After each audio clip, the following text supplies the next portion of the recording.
Boston Celtics barely get it done against the New Orleans Pelicans. Not the best fourth quarter in the world. I'll talk about all of that and why three-pointers really are the problem, but not the way you think, right now on the Locked On Celtics podcast.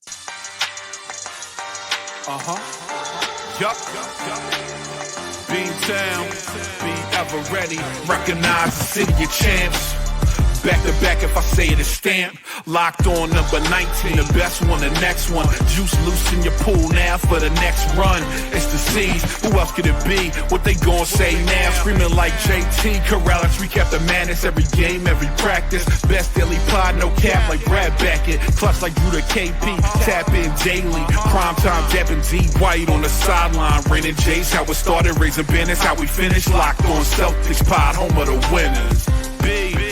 Hey there, welcome back to the Locked On Celtics podcast right here on the Locked On Podcast Network, where it's your team every day, and I get you covered every Monday through Friday. Bonus podcast when the Celtics play on the weekends. There's plenty of those, so you might get 5, 6, 7 podcasts a week, so make sure you're subscribed wherever you get your podcasts. Watch the show on YouTube. Get into that comment section. Let me know what you're thinking. I'm John Karalis. I've been covering the Celtics for about 20 years now, doing it as a beat writer right now for Boston Sports Journal. I am here at the TD Garden. It's not my usual backdrop, but what this is actually the seat where Joe Mazzulla and Jayson Tatum and everybody does their post-game podium interviews. Normally there's a backdrop. If you're watching on YouTube, behind me there's a backdrop with the Celtics logo and corporate logos and all of that stuff. That's been taken down. But yeah, this is the seat where everybody sits, and now I'm using this to do my podcast today. Today's show is brought to you by Game Time. Download the Game Time app, create an account, use the code LOCKEDONNBA for $20 off your first purchase of tickets at Game Time. The Celtics beat maybe that's not the best way to put it. The Celtics did not lose to the New Orleans Pelicans 120-119. To say that they beat the Pelicans might be a little bit of a stretch. They did not do a ton to actually beat New Orleans. That fourth quarter was a little bit of that was something. I'll tell you that much. That if I didn't know any better, if you just dropped me into this game and I didn't know, like, if you could obscure the faces and the uniforms, I'd say these are two teams that were at the bottom of the standings that were trying to tank and they're chasing Cooper Flag. Only one of those teams is really trying to do that, and that's not the Boston Celtics. Fourth quarter was kind of rough. Some of it was just bad luck. Some of it was just, this is how the Celtics are playing right now. A bunch of missed layups.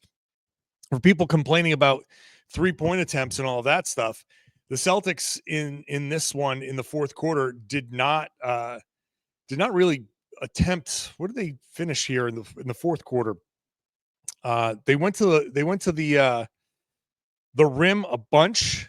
They were 2 of 5 from 3 in the fourth quarter. So, hey, they shot 40%. That's good. But that means they took 19 shots at the rim. And guess what?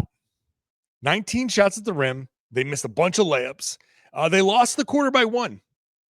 And that's that, I think later on when I get into the three-point problems, that's going to be part of it. The three-point problems the Celtics are having are not the things that people have been talking about lately. It's not that they shoot too many turnovers and all of that stuff, but all of that stuff is coming up. I guess the number one thing here is getting the win. Let's just start with the most basic, most important thing here. No, it was not pretty. No, the Celtics, again, did not shoot well. They shot overall in this game. Let me pull this up. Just, new location every once in a while. It takes a little bit longer. They shot 44 for 101. I love the 101. And how many times have I talked about the field goal attempts? Like, if you just look at the field goal attempts, that tells me a lot about the Celtics getting offensive rebounds, which they got 18. They got some turnovers, which they got 10. They gave themselves opportunities. And you could look at it and say that, well, the volume is what got them to this win, because defensively they didn't defend the 3-point line as well as they could. They gave up 26 free throws, fouled too often. They just defensively, they weren't where they needed to be in a lot of this game. Some transition opportunities. The Celtics gave up 22 fast break points, 22-8. That's kind of tough. You can't do that. I don't want to say unacceptable, but yeah, kind of unacceptable that you're giving up those many transition opportunities, and that's live ball turnovers. Points in the paint, the Celtics win that, but points in the paint gets you only so far. The Celtics volume is I think that 101 shots is number one reason why they're able to hold on and win this game. But for all of the things that we're going to talk about and that we see that are problems for the Celtics, the biggest thing is winning the game, and at least in the locker room having that sense of like, okay, I can relax. Derrick White, who had two of the most uncharacteristic turnovers you're ever going to see from him, the one where it's a little under, was like 3.5 minutes left or so, and he just takes his eye off the ball. It's in his hand, and he goes to like slap his right hand onto the ball, and he's looking somewhere else. He's not paying attention, and the ball just flitters out of his hand and out of bounds. You know, after the game, he can kind of be in the locker room joking around a little bit, feeling like, oh my God, I can't believe I got away with that. So when I say a win is a win, like a win is a win, you take it. It's their 28th win. They're 28-11 and not playing their best basketball by any stretch, but a year ago, they're 29-9. So they're 28-11. What's that? A game and a half off of the pace from last year. You go on a little bit of a win streak somewhere down here. And I know you might be thinking like, why would this team go on a win streak? But eventually they're going to start playing well. Eventually they're going to start playing better. 29-9 last year versus 28-11. You're really not that far off. Part of the problem is Cleveland, who lost in tonight. Cleveland's been on a historic run, and OKC's been on an historic run, and everybody, instead of looking at what the Celtics are doing, they're looking at them in comparison to, oh my God, Cleveland's running away with the league, running away with the East, and OKC's running away with things. And it's so easy to get caught up in that, but we can't focus on what Cleveland is doing and whether the Celtics are keeping up with them. Can't focus on what OKC's doing, whether the Celtics are keeping up with them. Celtics are the Celtics, and they are going through their timeline, their process. It's frustrating as all hell, no doubt about it. But also, it's where they are, and it's their own timeline. And after the game, Jayson even said it. He said, you don't want to be peaking in January. You don't want to be playing your best basketball at the beginning of January. If you're playing your worst basketball of the season in January, it stands to reason that there's better basketball ahead. If at the end of this season, we look back, if it's another championship and I get to write the championship book again, which I did, it's called Built Different, by the way, you can go buy that if you want. But if I write the book of the Boston Celtics championship season 2024-25, and we look back and we say, yep, January was the worst of it. Well, if January was the worst of it, then one of these other months has got to be the best of it. And hopefully for the Celtics, that's June. So, yeah, it is frustrating. But getting the win and kind of keeping pace with where they were last year, I think, look, I'm a positive guy, so I tend to look at things in a positive light. The Celtics are playing worse than we remember them playing last year. And they're only a game and a half off of the pace at this point of the season. They're not 10 games off. They're not cratering. There's none of that. They are essentially right there. And once they figure things out, and if they get back onto that same pace and they become a 60-plus win team, I've said this before, 60-win team is a great team. And I know probably a Cavs fan called me out for saying this, but I believe in the matchups. I know the playoffs are about matchups, and I still like the matchups against the Cavaliers. If it was a 7-game series, all games in Cleveland, I still like the Celtics matchups against the Cavs. I think the Celtics would win 4 of those games in Cleveland. I don't care. It's not, you can say it's arrogant. It's what I believe, and you can look at what the Cavs are doing right now in December, January, and what the Celtics are doing right now in December, January, and be like, John, you're full of it, but I know that this team's going to get better. I know what they're capable of. I know what the matchups are. The Celtics have already beaten the Cavs, and like I've said many times, they had that second game, and it took a 20-point, perfect fourth quarter from Donovan Mitchell to lead them all the way back. So I feel good about where the Celtics are against the Cavs. But that, again, not measuring against them. The Celtics are okay. They just are going through it right now. It's uncharacteristic. I'll continue talking about the uncharacteristic part, the turnovers, all of that stuff, and I'll get to the 3-point stuff later on. Today's show is brought to you by the Ultimate College Basketball HC. This is a brand new mobile game. It's really exciting. If you've ever dreamed about being a college basketball head coach, this is your chance to step into those shoes. The Ultimate College Basketball HC. You can control every detail of your program, from recruiting players to hiring coaching staff to overseeing training camps, handling NIL deals, and managing scholarships. It's all in your hands. When it comes to the game time, you get to draw up the offensive plays and set your strategy. The way you play won't just affect your current season. It will shape the future of your school's basketball program. It's a game that lets you feel the full weight of what it means to be the head coach and lead your team to glory. Here's a special offer for you, Locked On Celtics listeners. Use the promo code LOCKEDONCBB, all caps, Locked On CBB, 2 B's, inside the game store to get a free boost for your program. It's the perfect way to kickstart your coaching career. Download Ultimate College Basketball HC. Just visit ultimatecbb.com or look it up on the app stores. Ultimate College Basketball HC. Begin your coaching legacy today. Today's show is also brought to you by Game Time. It's a place to go to get tickets to everything you want: sports, music, theater, comedy. I like going to different concerts. I like going to different sporting events. I really enjoy a comedy show. Theater, my wife's going to handle the theater stuff. That's not me, but that's okay, because we can all download the Game Time app. We can all use the Game Time app, and it makes it very easy to get your tickets for your favorite events. And with their new feature, Game Time Picks, it filters out the fluff to show you only the incredible deals on great seats, so you don't have to waste time searching through thousands of tickets. So you can go to the Game Time app with the Game Time Picks, find those amazing deals. You can see the seat view from your seat before you buy. My wife, I've been saying this, but Patriots tickets, before she said, she pointed to the phone at me and said, "How does this view look?" And I said, "That's perfect."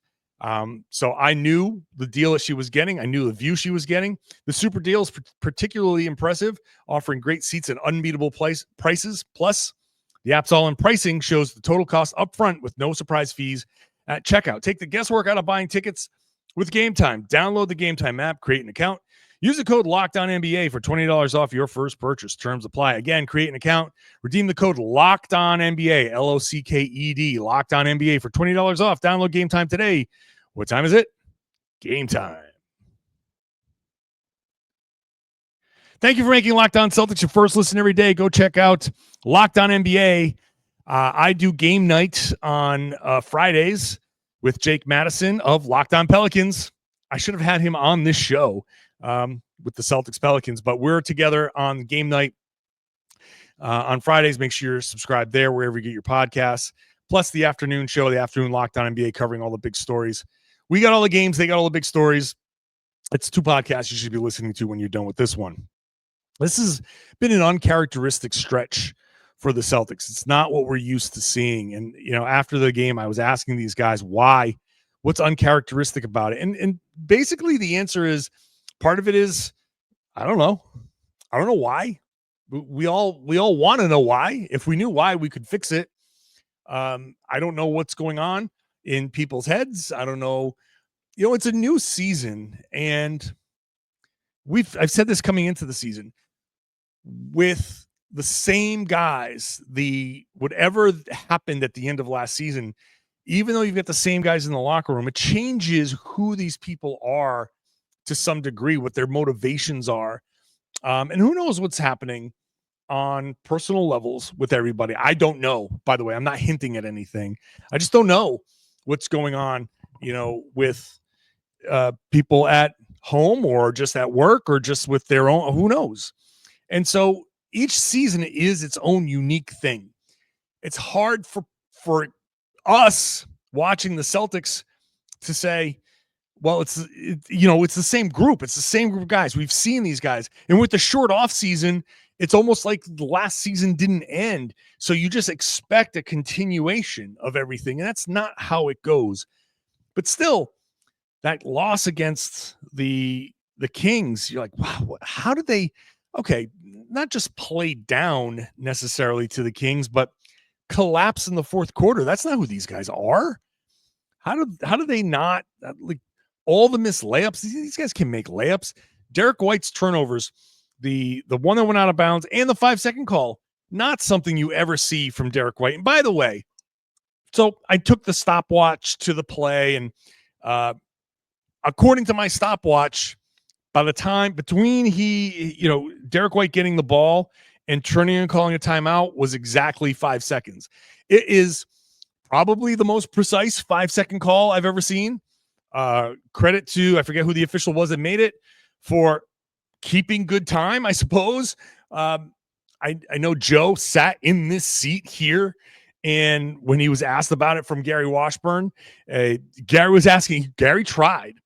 And no matter what the question was, what did you see from that 5-second violation? And Joe was like, yep.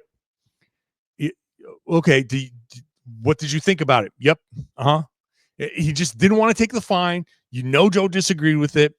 And typically there's probably a little leeway there. There's probably a little bit of 2004, 2005, as that timeout's being called, you generally give the timeout.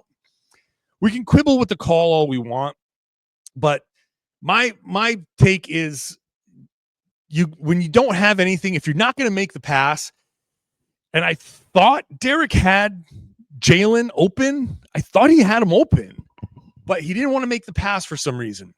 Okay, if you're not going to throw the ball, call timeout at 4. Call that timeout at the 4-second mark, and don't wait that extra second, because you just can't cut it close. You keep that clock in your head. You get the ball, you're inbounding, you're like in your head, 1, 2, 3, 4, timeout. Don't wait till 5 to call timeout. I thought it was close in real time. You can probably make a pretty strong argument that most 5-second calls aren't that precise, and almost like tie goes to the runner in baseball. If you count 5 and the guy is calling timeout at 5, he should get the timeout. I agree with all of that. I totally understand that. At the same time, can't put yourself in that position. I will always default to, if you put yourself in a position for the referee to make a call, you're going to lose most of those. You cannot leave it to the officials to make, you just can't count on the officials. So that's why I always say, you have to be better. You have to do better. If you screw up all game long and have a bad game, and it comes down to an official's call, and you say, oh my God, we just got screwed out of this game because the official blew this call. Yeah, you can go back through the game film, probably get 10 plays throughout, be like, well, you could have done this better, that better, that better. Finish a few of these layups, right? Missed alley-oop from Luke Cornett. How Luke Cornett missing an alley-oop dunk? What? Well, where are these missed layups coming from all over the place? Finish a few of those, and you don't even need a 5-second call at that point. So that's where I always go. But more than that, the Celtics turnovers were a huge problem in this, and they continue to be a big problem. And this is the most uncharacteristic thing, because the Celtics have been great at taking care of the ball. And look, 12 turnovers is not going to throw the Celtics number off. And this is where statistics sometimes can be misleading. Celtics 12 turnovers, big deal, right? In the overall rankings in the NBA, say the Celtics only turned it over 12 times. 17 points off of 12 Boston turnovers to 4 points off of 10 Pelicans turnovers. That 13-point disparity, you won the game by 1. Don't turn the ball over. More than anything else, live ball turnovers are killers. And the Celtics, even though the numbers, it's not like they've been putting up 23, 24, 25 turnovers, and you're like, oh my God, what's going on? They've had those games, but the turnovers that they've had like 14 and 15, and not super egregious, big, loud numbers that scream at you, but live ball turnovers have been killers for this team. Cannot continue turning the ball over at that rate. Jaylen and Jayson are both prime suspects in all of this. You cannot keep turning the ball over. I thought the turnovers in this were a big time problem. Jaylen in the second quarter was fantastic early in this game passing, but then he commits a few turnovers that erase that. Jayson was incredible in this game driving to the rim, but then he commits some turnovers and then erases that. So it's very easy to have a set of turnovers circumstances here where your live ball turnovers kills the entire momentum of what you're doing. It kills the entire all the goodwill of everything you've done, because like, great, you're responsible for 7 points that, you scored 5 and 2 assists, and like, so what, 7, 9 points, but then you gave away 4 or 6. And you're like, all right, that's +3. That's fine, I guess, but should be +9, +10, +11. So the Celtics had opportunities to win this game by a lot more, but the turnovers really killed them. What also killed them, honestly, was outlier shooting. Just Trey Murphy and DeJounte Murray shooting the lights out. This is part of a bigger problem when it comes to three-point shooting. Three-point shooting is a problem, but not the way you think. I'm going to explain that all when I come back. Today's show is brought to you by Open Phone. Running a small business means you're wearing a lot of hats. Open Phone knows that your personal phone becomes your business phone. And before you know it, you're juggling customer calls all day and all night. As your team grows, it becomes impossible to manage everything with just your personal number. That's where Open Phone comes in. It's the #1 business phone system designed to help you keep your work and personal life separate. For just $15 a month, the cost of a few coffees, you get complete transparency and visibility into everything happening with your business phone number. Open Phone works through an app on your phone or computer and integrates with tools like HubSpot and hundreds of others. It also uses AI-powered call transcripts and summaries, so you'll have a rundown of your calls and action items the second you hang up. And if you miss a call, no problem. Automated messages are sent directly to your customer, ensuring you never miss an opportunity to engage. Right now, OpenPhone is offering 20% off your first 6 months when you go to openphone.com/LockedOnNBA. That's OpenPhone, OPENPHONE, openphone.com/LockedOnNBA for 20% off 6 months. Openphone.com/LockedOnNBA. And if you have existing numbers with another service, OpenPhone will port them over at no extra charge.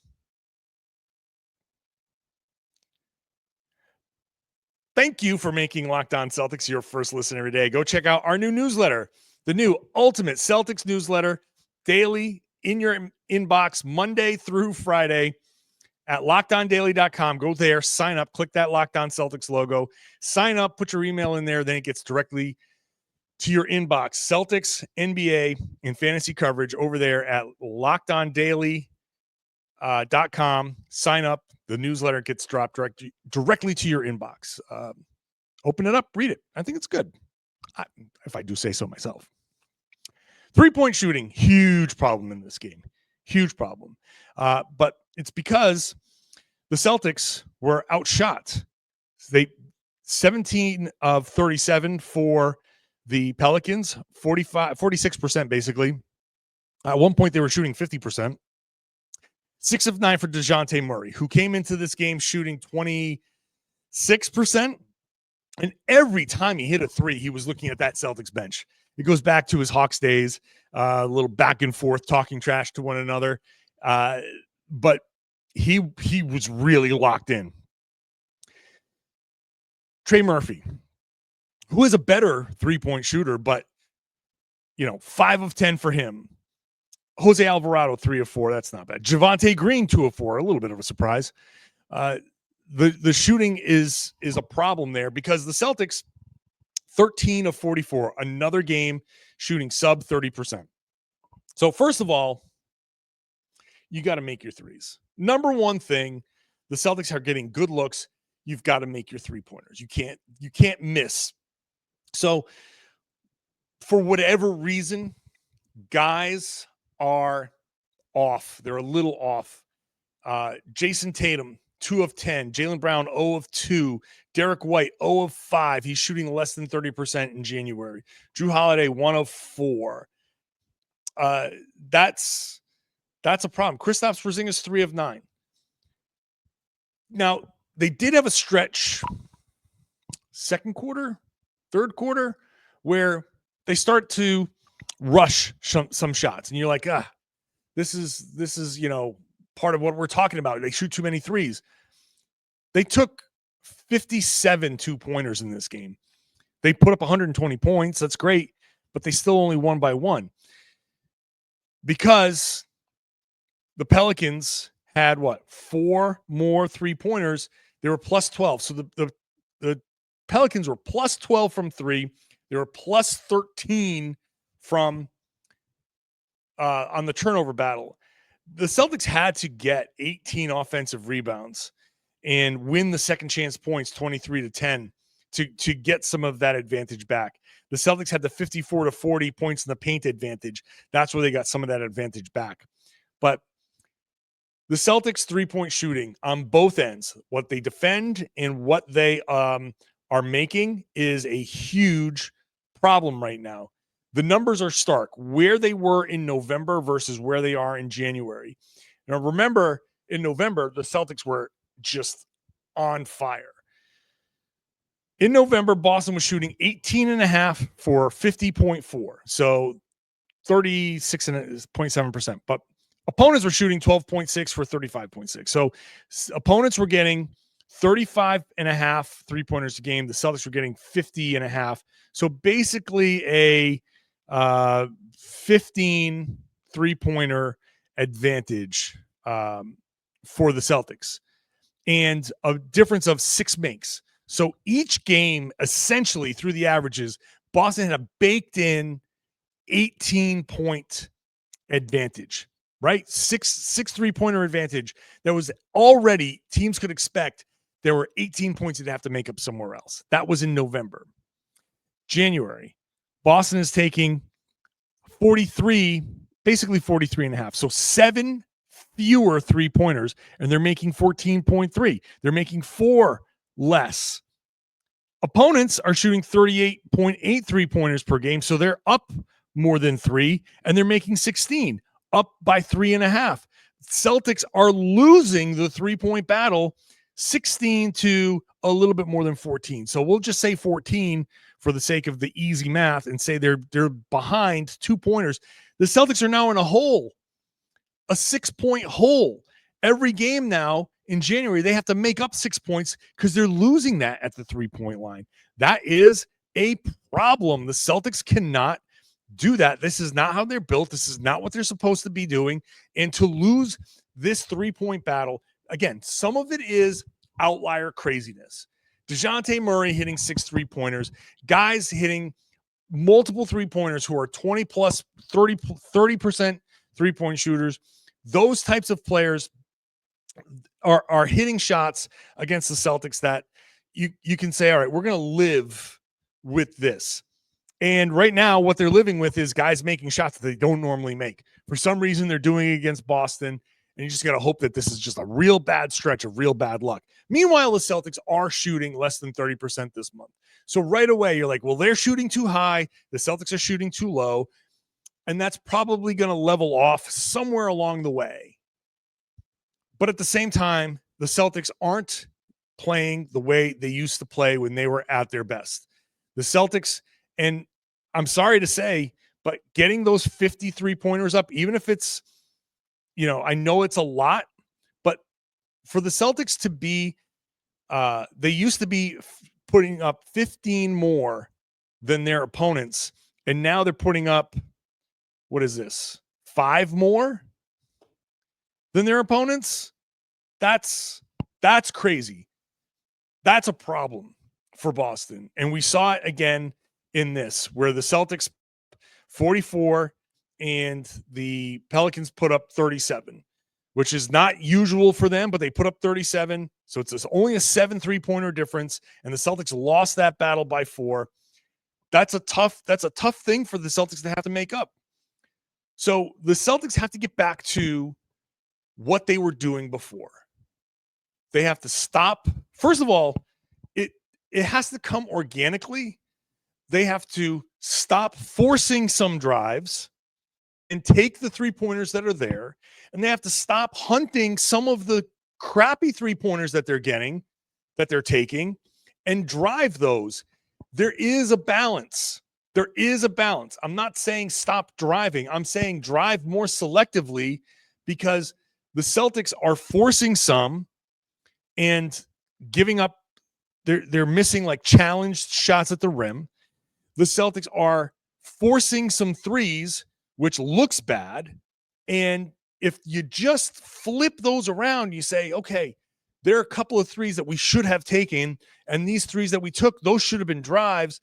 And sometimes those drives end up at the rim. Sometimes those end up as driving kicks. The Celtics have to get back to a little bit more free-flowing offense.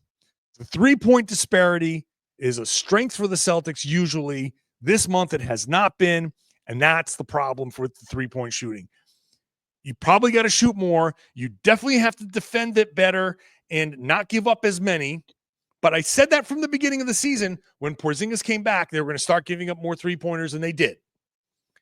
So we knew this was coming, but they have to get back to defending that 3-point line and maybe challenging a couple of those 3-pointers and not giving up the ones that, okay, you want to let DeJounte Murray shoot, you can let him, but you can challenge him a little bit.